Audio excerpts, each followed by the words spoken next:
Hello friends, எல்லோருக்கும் வணக்கம். Welcome to young investor channel. Actually today market updates பார்த்துருப்பீங்க. ரொம்ப நாளுக்கு அப்புறம் வந்து பார்த்தீங்கன்னா என்னோட போர்ட்ஃபோலியோ வந்து க்ரீனில் பார்க்குறேன். 1 வீக் பார்க்கும்போது என்னோட போர்ட்ஃபோலியோ எல்லாமே ரெத்தார் தான் ஓடி இருந்துச்சு. ஆனால் ரொம்ப நாளுக்கு அப்புறம் பார்த்தீங்கன்னா இன்றைக்கி ஒரு 0.60% மேலே என்னோட போர்ட்ஃபோலியோ வந்து பாசிட்டிவில் இருக்குது. நிஃப்டின்னு இன்றைக்கி பார்க்கும்போது 20,035 பாயிண்ட்ஸில் இருக்குது. 239 பாயிண்ட்ஸ் பாசிட்டிவ். பேங்க் நிஃப்டி 51,151 பாயிண்ட்ஸில் இருக்குது. 672 பாயிண்ட்ஸ் பாசிட்டிவில் இருக்குது. சென்செக்ஸ் வந்து 81,739 பாயிண்ட்ஸ் அந்த ரேஞ்சில் ட்ரேட் ஆகிட்டு இருக்குது. ஸோ மோரலாட் இன்னைக்கு பார்த்தீங்கன்னா மார்க்கெட் வந்து பாசிட்டிவ் ட்ரெண்டில் தான் மூவ் ஆகிட்டு இருக்குது. அது மட்டும் இல்லாமல் இன்னைக்கு மார்க்கெட் பாசிட்டிவ் ட்ரெண்டில் போகிறதுக்கு முக்கியமாக நான் கவனிச்சது ஆக்சுவலி எக்ஸிட் போல்ஸ்லாம் என்ன சொன்னாங்கன்னா ஹரியானாவில் பார்த்தீங்கன்னா அப்போசிஷன் தான் வந்து ரூலிங் பார்ட்டியாட்டு வருவாங்க. பட் வந்து ஆல்ரெடி ரூலிங் பார்ட்டி அந்த பிஜேபி தான் மறுபடியும் வின் பண்ணியிருக்காங்க. ஸோ அது வந்து மார்க்கெட்டில் இம்பாக்ட் ஆயிருக்கு. ஸோ எஃப்ஐஸ் என்ன முடிவு எடுத்தாங்கன்னு சொல்லி நமக்கு வந்து ஈவினிங் தான் தெரியும். ஸோ மார்க்கெட் இன்னைக்கு வேற அந்த ஹேங்சங் அதுவும் பார்த்தீங்கன்னா கிராஷ் ஆயிருந்துச்சு. சைனாவோட ஹேங்சங் இண்டிசஸ் வந்து கிராஷ் ஆயிருந்துச்சு. மோரலாட்டு இன்னைக்கு மார்க்கெட் வந்து பாசிட்டிவ் ட்ரெண்டில் இருக்குது. 1 வீக்குக்கு அப்புறம் என்னோட போர்ட்ஃபோலியோ வந்து ரெத்தார்லேருந்து பச்சை ஆறாட்டு ஓடி இருக்குது. நெக்ஸ்ட் பார்க்கும்போது ஃபர்ஸ்ட் டாடா மோட்டர்ஸ் பார்த்தீங்கன்னா இன்னைக்கு வந்து இறங்கி இருந்துச்சு. டாடா மோட்டர்ஸில் 2 அப்டேட்ஸ். ஒன்று டாடா மோட்டர்ஸ் இன்னைக்கு 893 ரூபா வரைக்கும் போச்சு. 914 ரூபா அந்த ரேஞ்சில் ஒரு 1.5% நெகட்டிவ்ல இருக்குது. நம்ம இதில் எக்ஸ்பெக்ட் பண்ணுற லெவல் வந்து மேபி 850 கிராக் பண்ணி கீழே போக பாசிபிலிட்டிஸ் அதிகமாக இருக்கு. ஃபர்ஸ்ட் நீ பார்க்கும்போது யூபிஎஸ் என்ன சொல்றாங்கன்னா டாடா மோட்டர்ஸுக்கு ஸ்டாக் பிரைஸ் 825 ரூபா வரைக்கும் போகும் அப்படின்னு சொல்லி யூபிஎஸ் வந்து அவங்களோட அப்டேட் கொடுக்குறாங்க. 11% வரைக்கும் டவுன் போகும் அப்படின்னு சொல்றாங்க. அதே சமயம் எம்கே குளோபல் ஃபினான்ஷியல் அவங்களோட அப்டேட் என்ன சொல்றாங்கன்னா இந்த ஸ்டாக் வந்து அவங்க வந்து பைக்கால் கொடுக்குறாங்க 1175 ரூபா வரைக்கும் போகும் அப்படின்னு சொல்லி எம்கே குளோபல் ஃபினான்ஷியல் சொல்றாங்க. யூபிஎஸ் வந்து அவங்களோட செல் ரேட்டிங் வந்து ரிமைன் பண்றாங்க. ஸோ மோரலாட்டு 2 அப்டேட் கொடுத்துருக்காங்க. யார் சொல்றது நடக்குதுன்னு சொல்லி நம்ம வெயிட் பண்ணி தான் பார்க்கணும். பட் டாடா மோட்டர்ஸ்ல இப்போ இருக்க கண்டிஷன்ல பார்த்தீங்கன்னா அந்த ஸ்டாக்கோட பிரைஸ் வந்து மேபி ஒரு 850 கிராக் பண்ண பாசிபிலிட்டிஸ் அதிகமாக இருக்குது. ஸோ வெயிட் பண்ணி நம்ம வந்து டாடா மோட்டர்ஸ்ல அகைன் கன்சிடர் பண்ணலாங்கிறது என்னோட ஒப்பீனியன். இது மோரலாட்டு டாடா மோட்டர்ஸை பொறுத்த வரைக்கும் அப்டேட். நெக்ஸ்ட் பார்த்தீங்கன்னா ஆர்வினல் ஸ்டாக். இந்த ஆர்வினல் ஸ்டாக் பார்த்தீங்கன்னா ரொம்ப நாளாக நம்ம வந்து ஃபோக்கஸ்ல இருந்த ஸ்டாக். நான் வந்து என்ன சொல்லியிருந்தேன்னா இது ஒரு 450 ரூபா வரைக்கும் கீழே இறங்க வாய்ப்பு இருக்குன்னு சொல்லியிருந்தேன். ஸோ அது மாதிரி பார்த்தீங்கன்னா இவங்க ஒரு 600 ரூபாலாம் தாண்டி போச்சு. உங்களோட ஆல் டைம் ஹைனி பார்க்கும்போது 650 ரூபா கிட்ட போனாங்க. அதுலேருந்து இப்போ 443 ரூபா சம்திங் வந்து இறங்குனாங்க. அந்த ரேஞ்ச் வரைக்கும் பார்த்தீங்கன்னா இறங்கிச்சு. லோனு பார்க்கும்போது 426 ரூபா வரைக்கும் போயிருக்கு. அதுலேருந்து இன்னைக்கு வந்து ஸ்டாக் ப்ரைஸ் வந்து 8% கிட்டத்தட்ட 9% டோட்டலாக ரேலியாக இருக்குது. 494 ரூபா போயிருக்கு இன்னைக்கு. ஸோ நேற்று கன்சிடர் பண்ணியிருந்தீங்கன்னா ஒரு 50 ரூபா பார்த்தீங்கன்னா ஸ்டாக்ல லாபம் கிடைச்சிருக்கும். பட் என்னோட ஒப்பீனியன் நான் இது வந்து 400 ரூபாய்க்கு கீழே போனால் தான் கன்சிடர் பண்ணுவேன் அப்படிங்கிற முடிவில் இருக்கேன் ஆர்விஎன்எல்ல. ஏன்னா இது வந்து ஸ்டில் வந்து பார்க்கும்போது ஓவர் வேல்யூடாக தான் இருக்குது. நான் உங்கள்ட்ட 450 ரூபாய் கன்ஃபார்ம் இதை கன்சிடர் பண்ணலாம் அப்படின்னு சொல்லலை. அந்த செக்மெண்ட்டுக்கு 450 கீழே கிராக் பண்ணி வச்சுருந்தா டிஸ்கஸ் பண்ணலான்னு தான் சொல்லியிருந்தேன். பட் அது வந்து ஓவர் வேல்யூடாக தான் இருக்குது. இப்போதைக்கு இந்த ஸ்டாக்ல வெயிட் பண்ணுறது தான் நல்லது. 400 ரூபாய்க்குள்ள டெஃபினட்டாக அந்த ஸ்டாக் வரும். அப்போ தான் நான் வந்து பார்த்தீங்கன்னா அந்த ஆர்விஎன்எல்ல என்ட்ரி கொடுப்பேன். இது வந்து ஆர்விஎன்எல்ல பொறுத்த வரைக்கும் அப்டேட்டு. நெக்ஸ்ட் நீ பார்த்தீங்கன்னா இந்த தமிழ்நாடு மெர்கண்டைல் பேங்க். ஆக்சுவலி இவங்க வந்து 447 ரூபாய் ட்ரேட் ஆகிட்டு இருக்காங்க தமிழ்நாடு மெர்கண்டைல் பேங்க். ஸோ இந்த ஸ்டாக் வந்து ஃபண்டமெண்டலி நல்ல ஸ்டாக் தான். நான் பெருசாக ரிட்டர்ன்ஸ் கொடுக்கல. லிஸ்டிங் ஐபிஎல் வந்து பார்த்தீங்கன்னா பெரிய அளவில் இந்த ஸ்டாக் ரிட்டர்ன் கொடுக்கல. பட் இதில் அந்த யூனியன் ப்ராப்ளம் இருக்கிறதுனால ஸ்டாக் வந்து அப்படியே தான் இருக்குது. அந்த யூனியன் ப்ராப்ளம் சால்வ் ஆனால் தான் அந்த ஸ்டாக் வந்து ஒரு நல்ல ரிட்டர்ன் இன்வெஸ்டர்ஸ்க்கு கொடுக்கும். இந்த ஸ்டாக் இன்னைக்கு வந்து பார்த்தீங்கன்னா டிவிடன் வந்து கிரெடிட் ஆயிருந்துச்சு. தமிழ்நாடு மெர்கண்டைல் பேங்கோட டிவிடன் வந்து கிரெடிட் ஆயிருந்துச்சு. ஒரு ஸ்டாக்கு வந்து பார்த்தீங்கன்னா 10 ரூபா கிரெடிட் ஆயிருந்துச்சு. நீங்கள் எல்லாமே செக் பண்ணி பார்த்துக்கோங்க தமிழ்நாடு மெர்கண்டைல் பேங்கோட டிவிடன் வந்து உங்களுக்கு கிரெடிட் ஆயிருக்கா இல்லையான்னு சொல்லி. நெக்ஸ்ட் டிசிஎஸ் அவங்களோட Q2 earnings ப்ரிவியூவை கொடுத்துருக்காங்க. ஸோ இந்த குவார்டர் ரிசல்ட்ஸ் வந்து அக்டோபர் 10ஆம் தேதி வர இருக்குது. அதில் அவங்க சொல்கிறது இந்த பிஎஸ்என்எல்லோட டீல் மூலமாட்டு அவங்களுக்கு ரெவன்யூ வந்து 2% இன்க்ரீஸ் ஆக பாசிபிலிட்டிஸ் இருக்குன்னு சொல்கிறாங்க. ஸோ இதில் எஸ்டிமேஷன் நீ பார்க்கும்போது 2.1% குவார்டர் ஆன் குவார்டர் பேஸில் அவங்களோட ரெவன்யூ இன்க்ரீஸ் ஆகும்னு சொல்கிறாங்க.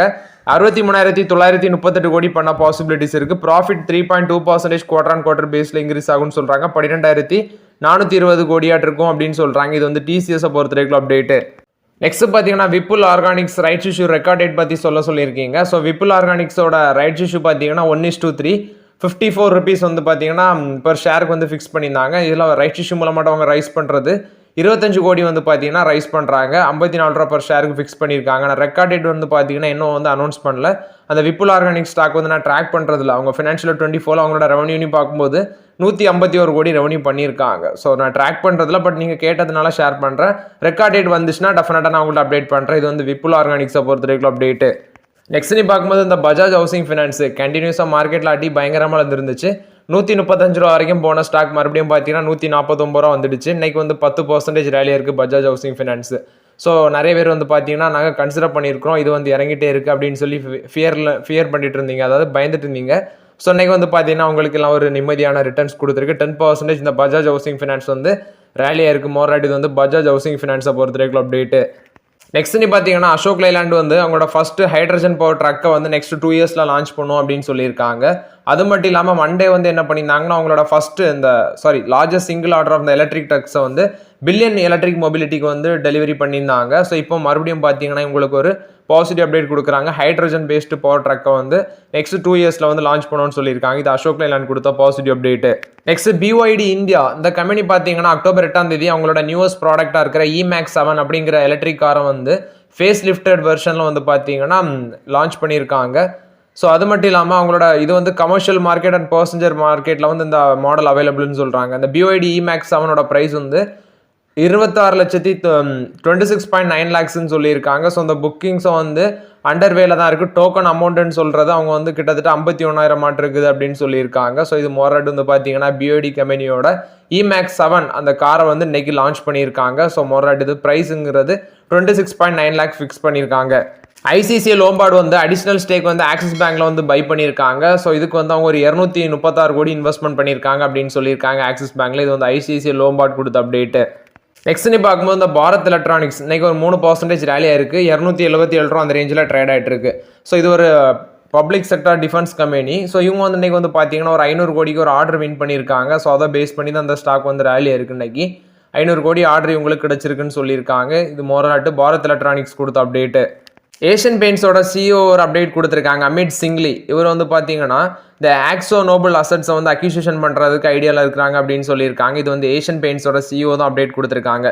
நெக்ஸ்ட் UAE வந்து ஒரு $2 billion வந்து பார்த்தீங்கன்னா நெக்ஸ்ட் 2.5 இயர்ஸில் இந்தியாவில் வந்து இன்வெஸ்ட்மெண்ட் பண்ண இருக்கிறாங்க. எதுக்குன்னா இந்த ஃபுட் ப்ராசஸிங் ஃபெசிலிட்டிஸ் வந்து அமைக்கிறதுக்கு வேண்டி தான் அந்த இன்வெஸ்ட்மெண்ட் அப்படின்னு சொல்லியிருக்காங்க. பராஸ் டிஃபென்ஸ் கொடுத்த அப்டேட், அவங்க குவாலிஃபைட் இன்ஸ்டிடியூஷனல் பிளேஸ்மெண்ட் மூலமாக பார்த்தீங்கன்னா ஃபண்ட் ரைஸ் பண்ணுறது சக்ஸஸ்ஃபுல்லாக க்ளோஸ் பண்ணியிருக்காங்கன்னு சொல்லியிருக்காங்க. 1045 ரூபா பர் ஷேருக்கு வந்து ஃபிக்ஸ் பண்ணியிருந்தாங்க. ஸோ ஷேருன்னு பார்க்கும்போது 12,93,000 ஷேர் வந்து பார்த்தீங்கன்னா அவங்க வந்து அலாட் பண்ணியிருந்தாங்க இந்த QIPயில். மோராட் இது வந்து பராஸ் டிஃபென்ஸ் கொடுத்த அப்டேட்டு. எஸ் பேங்க் கொடுத்த அப்டேட்டு. எஸ் பேங்க் வந்து பார்த்தீங்கன்னா இப்போ நெகட்டிவ் ட்ரெண்டில் தான் இருக்குது. ஸோ எஸ் பேங்கோட NPA போர்ட்ஃபோலியோ வந்து JC ஃப்ளவர் அசட் ரீகன்ஸ்ட்ரக்ஷன் கம்பெனியில் வந்து டிசம்பர் 17ஆம் தேதி 2022 அன்னைக்கு வந்து விற்றுருந்தாங்க. ஸோ அதுலேருந்து இவங்களுக்கு சில அமௌண்ட்ஸ் வந்து கிடச்சிருக்குன்னு சொல்லியிருக்காங்க. ஒரு 454 கோடி அந்த NPA போர்ட்ஃபோலியோ சேல் பண்ணது மூலமாட்டு இவங்களுக்கு ஒரு 454 கோடி வந்து கிடச்சிருக்கு அப்படின்னு சொல்லியிருக்காங்க. இது வந்து எஸ் பேங்க் கொடுத்த ஒரு பாசிட்டிவ் அப்டேட்டு. கோஃபோர்ஜ் இந்த ஷேர் ஹோல்டர்ஸ்க்கு ஒரு முக்கியமான அப்டேட். அவங்க ரெக்கார்ட் டேட் வந்து டிவிடெண்டுக்கு வந்து பார்த்தீங்கன்னா அக்டோபர் 11ஆம் தேதி ஃபிக்ஸ் பண்ணியிருக்காங்க. ஸோ இப்போ அந்த ரெக்கார்ட் டேட்டை வந்து அக்டோபர் 12ஆம் தேதிக்கு மாற்றி வச்சிருக்காங்க. 19 ரூபா டிவிடெண்ட் அனௌன்ஸ் பண்ணியிருந்தாங்க. 11ஆம் தேதியாக இருந்த ரெக்கார்ட் டேட் இப்போ வந்து பார்த்தீங்கன்னா 12ஆம் தேதி அக்டோபர் 12ஆம் தேதியாட்டு மாற்றி வச்சிருக்காங்க. நெக்ஸ்ட் ட்ரெண்ட், இன்னைக்கு இந்த ஸ்டாக் செம்ம ரேலியாக இருக்குது. டாப் கெய்னர்ஸ் லிஸ்ட்டில் இருந்தாங்க. ட்ரெண்ட் 8000 ரூபாய்க்கு மேலே ட்ரேட் ஆகிட்டு இருந்துச்சு. 8073 ரூபா வரைக்கும் போச்சு. அதுக்கப்புறம் பார்த்தீங்கன்னா இப்போ ஒரு 8017 ரூபா அந்த ரேஞ்சில் ட்ரேட் ஆகிட்டு இருக்கு. மார்கன் ஸ்டான்லி உங்களுக்கு வந்து ஒரு டார்கெட் ப்ரைஸ் சொல்லியிருந்தாங்க 8032 ரூபா வரைக்கும் அந்த ஷேர் போகும் அப்படின்னு சொல்லி. ப்ரீவியஸ் க்ளோசிங்கில் இருந்து இன்னைக்கு அந்த ஸ்டாக் 8% ரேலியாக இருக்குது. குறிப்பாட்டி இவங்க அந்த ஜிடியோ அந்த செக்மெண்ட்டில் எங்களோட பிஸ்னஸ் வந்து நல்லா க்ரோ ஆயிருக்கு. அதை பேஸ் பண்ணி தான் சொல்லியிருந்தாங்க. ஸோ இந்த டாடா குழுமத்தோட ட்ரெண்ட் ஸ்டாக் இன்னைக்கு ஒரு நல்ல பர்ஃபார்மன்ஸ் கொடுத்துருக்கு. பாரதி ஏர்டெல் வந்து டாடா குரூப்போட ஒரு லாஸ் மேக்கிங் கம்பெனியாக இருக்கிற இந்த டாடா பிளே வந்து பார்த்தீங்கன்னா அக்யூசியேஷன் பண்ண ஐடியாவில் இருக்கிறாங்க அப்படின்னு சொல்லியிருக்காங்க. ஏன்னா இவங்க டிஜிட்டல் டிவி செக்மெண்ட்டில் இருக்கிறாங்க இந்த டாடா பிளே. இப்போ இதை அக்யூசியேஷன் பண்ணுறதுக்கு பாரதி ஏர்டெல் வந்து கண்ணு வச்சிருக்காங்க அப்படின்னு சொல்லியிருக்காங்க. நெக்ஸ்ட் இந்த பிரெண்ட் ஆயிலோட ப்ரைஸ் வந்து பார்த்தீங்கன்னா மிடில் ஈஸ்ட் டென்ஷன் பேஸ் பண்ணி $81 per barrel வந்து கிட்ட டச் பண்ணியிருக்கு அப்படின்னு சொல்லியிருக்காங்க. ஸோ மோராட் இது வந்து க்ரூட் ஆயிலை பொறுத்த வரைக்கும் அப்டேட்டு. கோத்ரேஜ் அப்ளையன்சஸ் இவங்க கொடுத்த அப்டேட், இவங்களோட ரெவன்யூ வந்து 10,000 கோடியை வந்து பார்த்தீங்கன்னா 10,000 கோடி ரெவன்யூ அப்படிங்கிற மார்க் வந்து ஃபினான்ஷியல் 26 டச் பண்ணும் அப்படின்னு சொல்லியிருக்காங்க. இது வந்து கோத்ரேஜ் அப்ளையன்சஸ் கொடுத்த அப்டேட்டு. நெக்ஸ்ட் ஃபாக்ஸ்கான் கொடுத்த அப்டேட்டு, இவங்க ஒரு world's largest manufacturing facility NVIDIA GB200 production ஃபெசிலிட்டியை வந்து பார்த்தீங்கன்னா ஃபாக்ஸ்கான் வந்து செட்டப் பண்ண இருக்கிறாங்க அப்படின்னு சொல்லியிருக்காங்க. ஸோ மோராட் இது வந்து ஃபாக்ஸ்கான் கொடுத்த update. Next NSDL national security depository limited இவங்க வந்து பார்த்தீங்கன்னா IPO வர போடுறாங்க. ஸோ அதுக்கு செபி வந்து அப்ரூவலும் கொடுத்துருக்காங்க. ஸோ இந்த IPOவில் ஆஃபர் ஃபார் சேல் மூலமாக தான் பார்த்தீங்கன்னா IPO வராங்க. இதில் கவனிக்க வேண்டியது IDBI பேங்க், NSE, நெக்ஸ்ட் பார்க்கும்போது SBI, HDFC bank, union bank of India இவங்கெல்லாம் ஸ்டேக் வச்சிருக்காங்க. இதில் HDFC பேங்க் வந்து 2% ஸ்டேக் வந்து ஆஃப்லோட் பண்ண இருக்கிறாங்க ஆஃபர் ஃபார் சேலில். IDBI bank national stock exchange IDBI bank வந்து 26% ஹோல்ட் பண்ணுறாங்க, என்எஸ்சி 24% ஹோல்ட் பண்ணுறாங்க, state bank of India 5%, union bank of India 2.8%, Canara bank 2.3%. இவங்க எல்லாம் இதில் வந்து ஸ்டேக் ஹோல்டராக இருக்காங்க, கீ ஸ்டேக் ஹோல்டராக இருக்கிறாங்க. ஸோ இந்த இதில் வந்து IDBI bank, NSC, SBI, HDFC bank, union bank of India இவங்கெல்லாம் இந்த ஐபிஓவில் வந்து ஆஃபர் ஃபார் சேலில் ஸ்டேக் வந்து சேல் பண்ண இருக்காங்க. இப்போ ஹெச்டிஎஃப்சி பேங்க் 2% சொல்லியிருக்காங்க. மற்ற பேங்க்ஸ் எல்லாம் எவ்வளோ செல் பண்ணுறாங்கன்னு தெரில. இது வந்து என்எஸ்டிஎல்லை பொறுத்த வரைக்கும் update. Next Tata power and JSW energy பார்த்தீங்கன்னா இன்னைக்கு வந்து ஃபோக்கஸில் இருந்தாங்க. ஏன்னா இவங்களுக்கு ப்ரோக்கரேஜஸ் இருக்கிற நொமுரா வந்து பைக்கால் கொடுக்குறாங்க. டாடா பவர் வந்து 560 ரூபா வரைக்கும் போகும்னு சொல்கிறாங்க, 16% வரைக்கும் மேலே போக வாய்ப்பு இருக்குது. நெக்ஸ்ட் ஜேஎஸ்டபிள்யூ எனர்ஜிக்கு சொல்கிறது அவங்க பைக்கால் தான் கொடுக்குறாங்க, 885 ரூபா டார்கெட் ப்ரைஸ் சொல்கிறாங்க. ஸோ மோராட் இது வந்து டாடா பவர் ஜேஎஸ்டபிள்யூ எனர்ஜியை பொறுத்த வரைக்கும் அப்டேட்டு. ரைட்ஸ் கொடுத்த அப்டேட். ரைட்ஸ் வந்து ஒரு $5.4 மில்லியன் ஒர்த் ஆஃப் டீல் வந்து ஆர்டர் வந்து கிடச்சிருக்குது. நொட்டோகோ ரெயில் ஹோல்டிங்ஸ் இவங்கள்ட்ட தான் கிடச்சிருக்குன்னு சொல்லியிருக்காங்க. ஸோ இது வந்து ரைட்ஸை பொறுத்த வரைக்கும் ஒரு பாசிட்டிவ் அப்டேட்டு.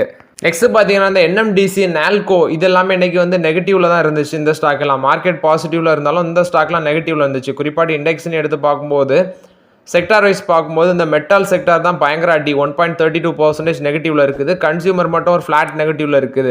இன்னைக்கு இந்த மெட்டல் செக்டார் தான் பார்த்தீங்கன்னா 1% மேலே நெகட்டிவ்ல இருக்குது.